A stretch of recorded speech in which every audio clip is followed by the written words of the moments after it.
YouTube Nation, Manfit TV, aka Me TV, aka more faster than a speeding bullet, aka more powerful than a locomotive. That's right. Today we are talking Superman. Now I want to talk about this because, as you can see in the title, is exactly what I want to speak about. For those who did not see The Man of Steel, and I wanted to really wait till the DVD or the Blu-ray came out so that we could talk about this, but it seems like this problem is not going away anytime soon. So for those who don't understand that, David S Goyer has come out and said that Superman should be allowed to kill, you know, in the future movies that come out. And apparently he's possibly writing Justice League. Now, I really don't have a problem with this, to be quite honest. And I'm going to explain why. Because anyone who saw The Man of Steel, now for those who did not see The Man of Steel, okay, I'm going to give you a couple seconds to turn this off because I'm getting ready to spoil the ending for you, okay? So I'll give it a couple seconds, starting now. Alright, time's up. Now, people, understand that for those who did see The Man of Steel or who don't mind it being spoiled, Superman kills Zod at the end of Man of Steel, okay? Now, the way he did it was, he had him from behind the chokehold, and Zod was shooting heat vision at the citizens of Metropolis. Now, Superman does not know what to do at this point. He doesn't know if he has any other choice but to put down Zod for good. So Superman breaks his neck and kills him, okay? Now, apparently when this happened, a lot of critics had a problem with it, saying Superman shouldn't kill. Superman is supposed to be the Blue Boy Scout. He's supposed to know right from wrong. Now, people, understand what Zack Snyder did was the right thing. I'm going to explain this, because for anyone who remembers Superman 2, this is what happened with Superman and Zod. Remember that scene? That's right. Superman had Zod in the same fashion and was going to kill Zod in Superman 2. Now, anyone who's remembered Superman 2, remember, the only reason why Superman let go of that grip was because the rest of the Kryptonians were going to pull Lois Lane apart. So Superman had to let him go. And if anyone remembers, Zod had to catch his breath because he couldn't breathe at all. Superman was going to kill him, okay? Now, I want to explain this because in The Man of Steel, after Superman does break Zod's neck, he falls to his knees, which Henry Cavill does a great job as Superman. He did. He did a great job as Superman, all right? As a very young Superman who's still discovering his powers. I'm going to talk about that a little bit, okay? But understand, he felt automatic remorse for killing Zod, as opposed to the Christopher Reeve version in Superman 2, who had zero remorse whatsoever when he killed Zod.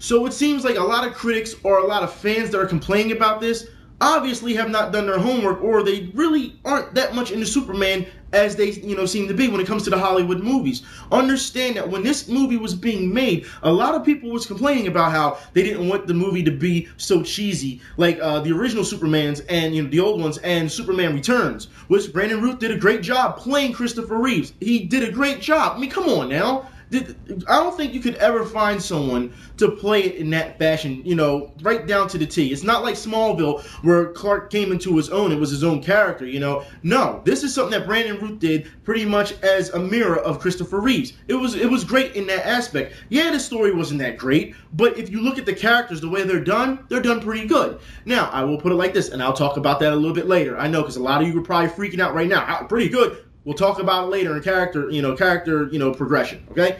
Now, I want to talk about Superman as a whole in Man of Steel is not up to snuff yet. You have to understand that Man of Steel was pretty much Superman 1 and Superman 2 rolled into one movie. That's what it was. So what Zack Snyder did here was pretty damn good, as opposed to, what people think about him all the time and always want to trash the guy. He actually paid a lot of respect to these films.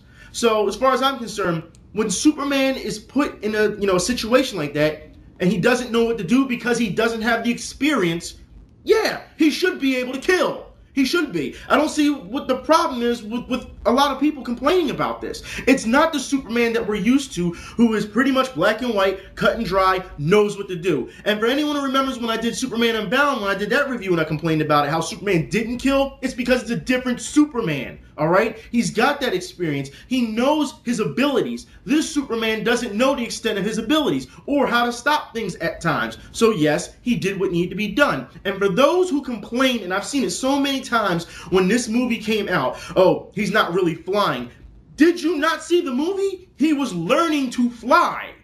Did you not pay attention? This goes not just to the fans, but to the critics as well. I don't understand this. And for those who don't understand also, Superman was never able to just fly right away. And for those who don't remember, in the 1942 series, the cartoon series, the Fleischer series, Superman did a lot of super jumping as well as flying.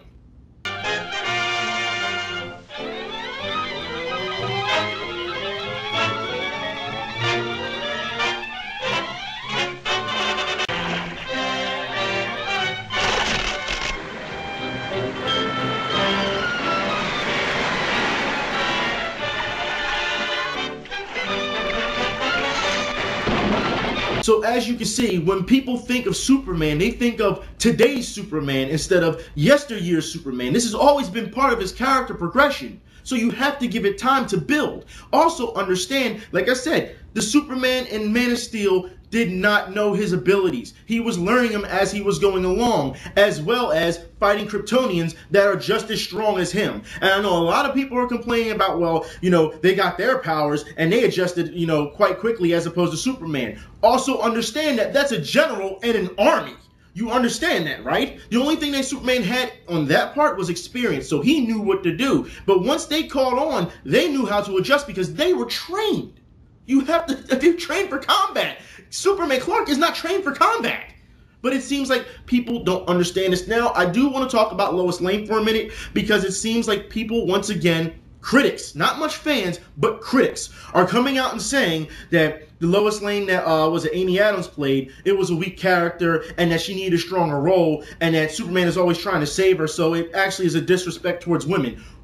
Where in the world do you get this from? All right, because the Lois Lane that I know, you have to understand, there are various types of Lois Lanes. We've seen the Lois Lane from yesteryear, and if you think that Amy Adams or Erica Durance or Kate Bosworth are going to be a Margot Kidder, you're crazy. This Lois Lane is not the same as the Lois Lanes that we have seen as of late. You're a real pain in the neck.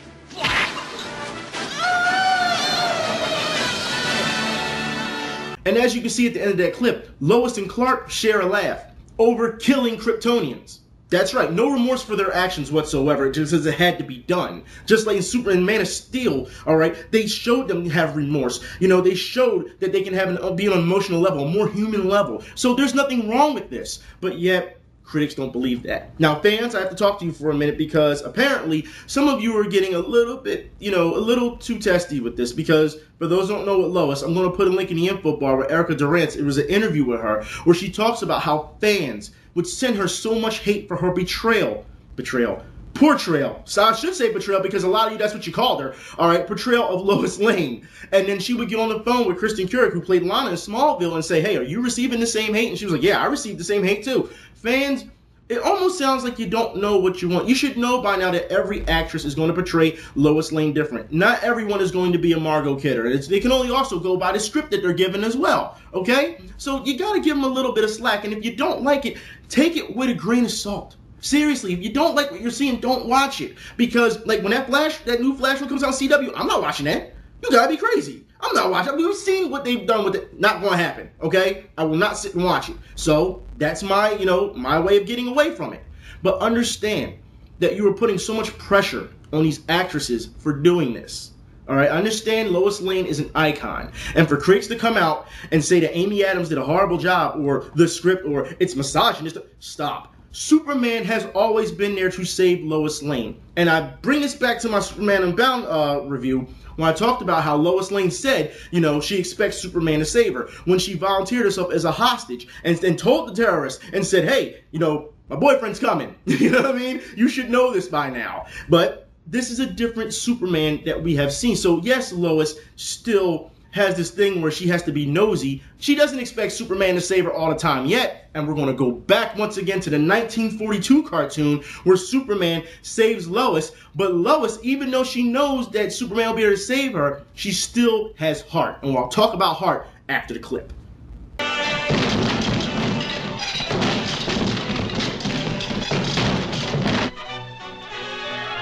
Lois. Superman.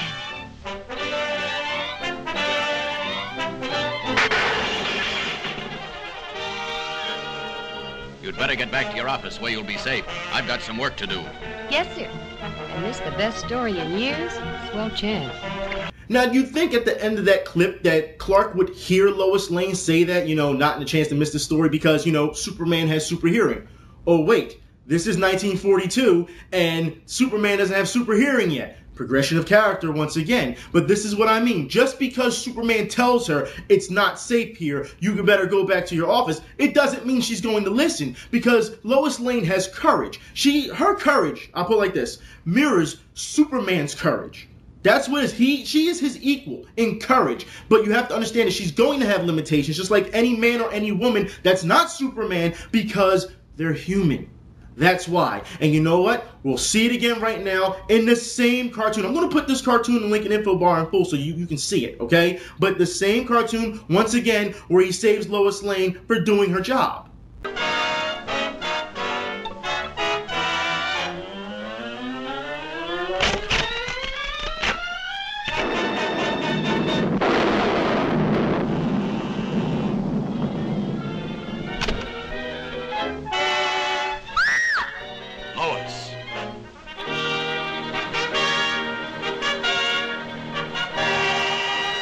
This time, stay put. Yes, my lord, and thanks.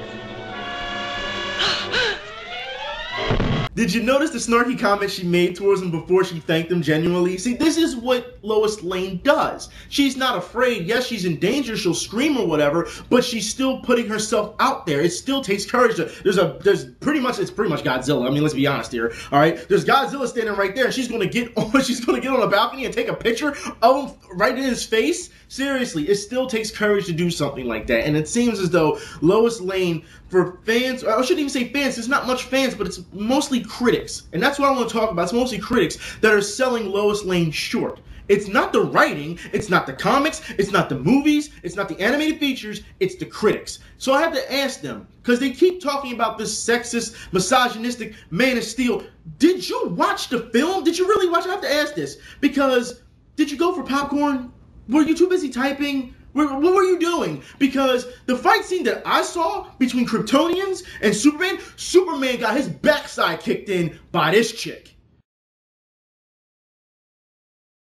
And for people to say, well, yeah, but Superman still won that fight. Well, he's supposed to win. It's Superman, but that's not the point. This is about the battle. It seems like people have not understood this formula of good versus evil. So, of course, the good guy gets beat up first and then makes a triumphant comeback. I mean, hell, we see it in wrestling every week. Seriously, you should be used to this by now. They've done it in so many different facets of entertainment that you should know how this works. So I don't understand where this label of sexism comes from. She was a very strong villain. If you ask me, she had a better fight sequence than Zod. And you have to understand that when Zod fought, they did a lot of CG, a lot of flying buildings crashing all, and everyone said, it reminds me of Dragon Ball. It kind of did remind you of Dragon Ball. But the fight between her and Superman, Fury and Superman, was completely different. So understand that there is no misogynistic overtone here. The females in this film kick ass. They do. Now, if you want to say there was a problem with the writing on how Amy Adams was, all of a sudden she found the light to the Fortress of Solitude, well, then that's a different story. But when it comes to the attitude of the females in this film, I don't see the problem. And especially if you trace back into history's past, I don't see the problem. There are a number of films that you can look at. May I recommend? If you want Superman and you don't want him to kill, watch Superman vs. the Elite, the animated feature, or read the graphic novel if you want. There are a number of things that will cater to you if you like this certain Superman or that certain Superman or whatever. There's a number of universes for it and stories for it.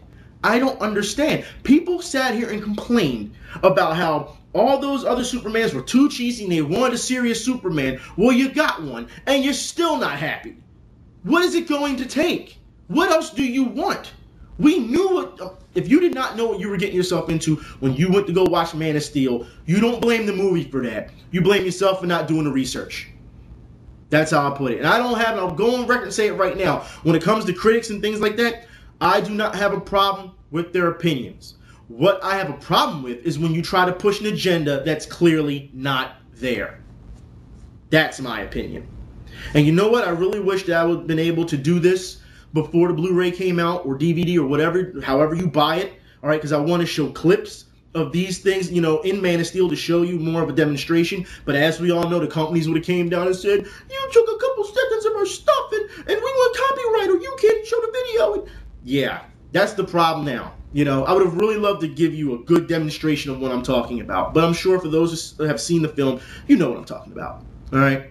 And I don't mind doing these type of videos. I actually like doing these type of videos, you know, to not really pick apart things, but explain more things and educate people. So when I see people say that Superman never kills, no, you're wrong. Superman does kill.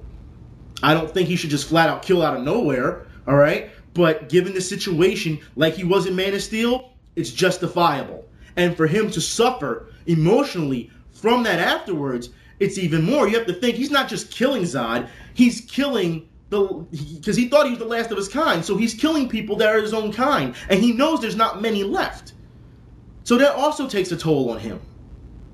You have to understand the psyche of Superman and what he's done, what he's accomplished, and what he's still learning and growing. To hold your powers back for so long as a kid and then to be able to bring it to the spotlight to save the world for the price of killing people who are just like you, that's a very heavy burden. For everything I thought about the film, it was a very good film. I thought it was very entertaining. It was kind of on the long side, which is fine. It was one of those things where I probably wouldn't have saw it in the theater if it wasn't Superman. If it was something else, I probably would have sat on my couch and watched it, waited for it, you know? But it was still a good film. It was a solid, good effort that for what we've had in the past with Superman. I think Zack Snyder needs a little bit of credit here. But it seems like people still hate Zack Snyder for some reason. I mean, the guy gave you 300. If you didn't like 300, fine. He did a great job with Watchmen. And it seemed, for Alan Moore to say, Watchmen can never be done as a film. Of course, Hollywood had to change it a little bit. But for all in all, it was still a good movie. He did a great job. I know people don't like to slow down that much. I get it, okay?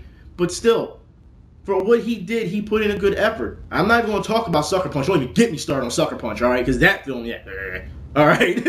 But, yeah, like I said, he did a good job right here. And I think he deserves a little bit of credit. I think the Superman universe in general, when it comes to Hollywood, has a good jump start right now. And for them to now do Batman, Superman, and for Goyer, who like I said, maybe writing Justice League, says that Superman should be able to kill. When you go back in the past, I have to agree with him. But there should be, within a certain context, Superman should be able to kill.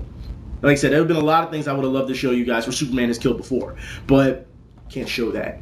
Even in alternate dimensions like Flashpoint, where Superman kills a number of soldiers with his heat vision because he didn't know how to control it and things like that, and he still felt remorseful even then. But you also have to remember in Flashpoint that Superman has the mentality of a child because they got him straight out of the ship and put him, in the Red Sun. So he doesn't know what a friend is. So he's constantly looking for a friend. He doesn't know anything else. That's why he's always repeating, friend, friend, and he goes to Cyborg. Because Cyborg, in that, believe it or not, in that dimension in Flashpoint, is the Superman of that time. He's the Blue Boy Scout. He's the one who's black and white. He's the one who's cut and dry, believe it or not. But it seems like people don't understand that. But I'm really happy I could do this, this video. This is pretty fun to do. So hopefully I can do more of these, and hopefully you enjoy it. I'll talk to y'all later. Y'all be safe. I'm out.